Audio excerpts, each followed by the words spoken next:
Hello and welcome to another video on the gift of living in the divine will.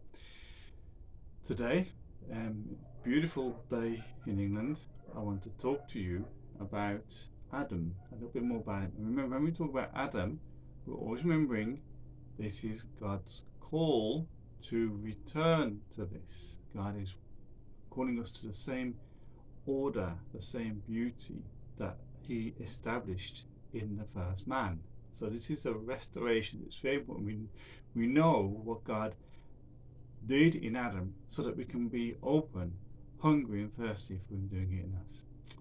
Forgot to do my prevenient act. Very naughty. Jesus wants to talk, so I'm going to talk with Jesus. Come divine will. Speaking my speaking. Listening my listening. Thinking my thinking. Breathing my breathing. Beating my heartbeat. And Jesus, I fuse this teaching into your divine will, and I completely abandon myself to your divine will, Lord Jesus. So, this is from Louisa. Before man sinned, my divinity was not concealed from him. By pulsating around the reflections of my light, he became my reflection and therefore my little light. So it was as though natural that this little light should be able to receive from me, the great sun, the reflections of my light. Before sinning, Adam possessed the complete life of my divine will in his soul. One can say that his soul was filled to the brim, to the extent of overflowing externally. Thus, by virtue of my will, his human will transfused light externally and emitted the fragrances of his Creator, fragrances of beauty, sanctity, and purity, which engendered perfect health and strength. Such fragrances emanated from within Adam's will like many luminous clouds, while these exaltations so embellished his body that it was a delight to behold him so beautiful, vigorous, luminous, and perfectly healthy with an enrapturing grace. And within those sentences we can see that there was no sickness or disease before the fall. The fall of man introduced into our bodies sickness and disease. Our bodies have the capacity to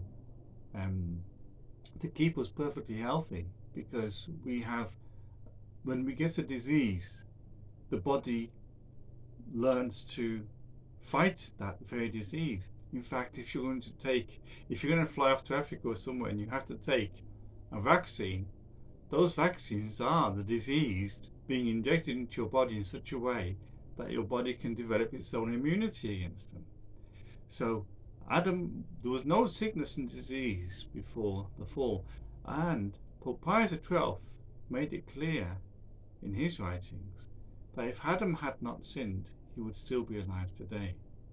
This is why it's really important that we take hold of this doctrine on Adam as the first man, because we have been fed such a lie by what's so-called evolutionary science that wants to convince the world that we evolved from some soup, and that this ignorant tribe of men and women from tens of thousands of years ago is where we came from, whereas in reality we came from the most intelligent man who ever walked the earth.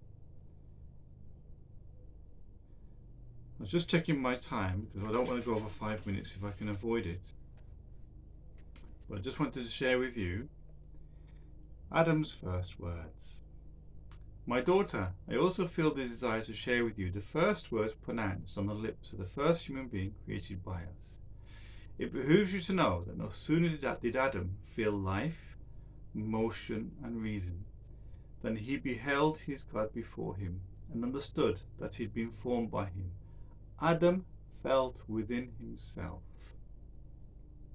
within his whole being, still fresh, the impressions of the touch of his Creator's creative hands, and in gratitude, in an impetus of love, he pronounced his first words: I love you, my God, my Father.